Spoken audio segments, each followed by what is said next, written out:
Justice Chatterjee जब retire होते हैं तो उनकी फैमिली उन्हें कन्विंस करती है रोज वॉक करने के लिए।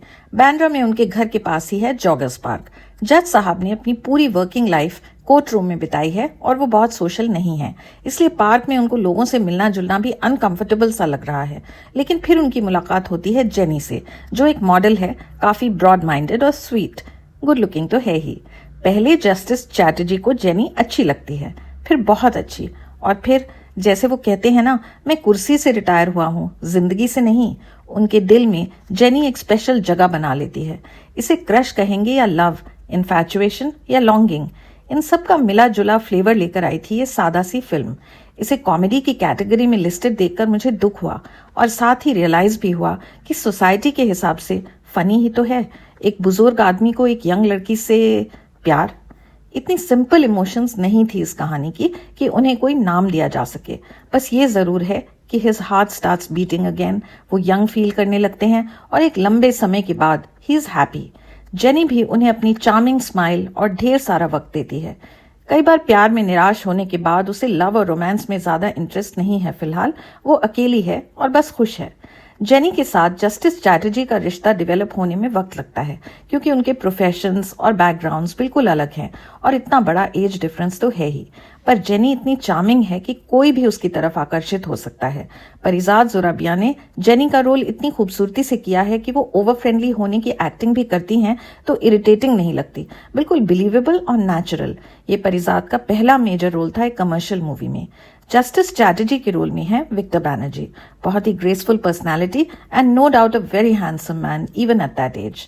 बिना कुछ कहे अपनी बॉडी लैंग्वेज और आंखों से वो अपना दर्द और अपनी कश्मकश, अपनी मजबूरियां और अपनी चाहतें आपके दिल में उतार देते हैं, and that's the mark of a great actor. तो जब वो जेनी के सपने देखने लगते हैं तो यू फाइंड योरसेल्फ विशिंग कि काश वो दोनों साथ हो सकते। कितना समझते हैं एक दूसरे को, कितने खुश हैं काफी समय के बाद। लेकिन ऑफ कोर्स ऐसी कहानियों का अंत तो हम सब जानते हैं। अपनी पूरी जिंदगी चैटर्जी साहब ने सही और गलत का फैसला करते हुए ही काटी है, लेकिन उनका ये पर्सनल संघर्ष शायद उनकी जिंदगी का सबसे मुश्किल केस है। लेकिन इस बार जज वो नहीं, समाज है, और फैसला भी उनके हाथ में नहीं है। जस्टिस चैटर्जी की फीलिंग्स जेनी के लिए बिल्कुल जेन्युइन है, ये तो साफ दिखाई देता है। लेकिन क्या जेनी भी सचमुच उन्हें चाहने लगी है? क्या जॉगर्स पार्क का अंत होते होते जेनी के नए सपनों का भी अंत होने वाला है? इन सवालों के जवाब आपको मिलेंगे फिल्म जॉगर्स पार्क में, जो अनंत बलानी की डायरेक्शन में बनी थी और एक सेंसिटिव और टचिंग फिल्म थी। उषा उत्तुप का गाया गाना जॉगर्स पार्क फिल्म में कई बार प्ले होता है और उसकी सिचुएशंस पर एक कमेंट्री के तौर पर काम करता है। नॉर्मली बिग बजट फिल्म्स बनाने वाले सुभाष घई ने इस फिल्म को प्रोड्यूस किया था। एक इंटरव्यू में सुभाष जी ने बताया कि वो खुद भी सौदागर, कर्मा और खलनायक जैसी फिल्मों से थोड़ा सा चेंज चाह रहे थे और उन्हें लगा कि जॉगर्स पार्क की कहानी जमीन से जुड़ी हुई है। फिल्म को आप YouTube पर देख सकते हैं, और अगर आपको ऐसी कॉम्प्लेक्स स्टोरीज पसंद आती हैं तो इसी थीम को अनोखा रिश्ता और लम्हे जैसी मूवीज में भी एक्सप्लोर किया गया था।